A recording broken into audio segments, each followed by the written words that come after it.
এখন কই যাচ্ছেন? এই যে নামাজ পড়তে যাইতেছি।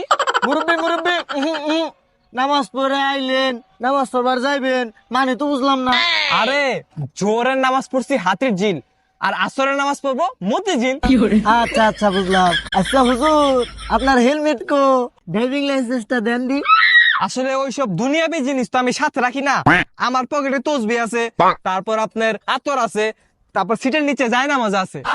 না না না হুজুর, রাস্তাঘাটে চলতে হলে তো হেলমেট লাইসেন্স লাগবেই। আপনার হেলমেট আর কাগজপত্রের জন্য তো আমি এখন মামলা দিব। আল্লাহ, আমি নামাজ পড়তে যাইতেছিলাম, আল্লাহ এই লোকটা আমার নামাজে বাধা হয়ে দাঁড়িয়ে আমাকে মামলা দিতে যায়। আল্লাহ, সামান্য লাইসেন্স আর হেলমেটের জন্য। আল্লাহ, আরে হুজুর, আমি তো এমনি কই নাই। তোমার কাছে বিচার দিলাম আল্লাহ। ফেরাউন আর নমরুদের জন্য বিচার করছিল আল্লাহ। আরে হুজুর, এগুলো কোয়েন না কোয়েন না। এই লোকটা বিচার সেমনে করবা আল্লাহ। রব্বানা যালামনা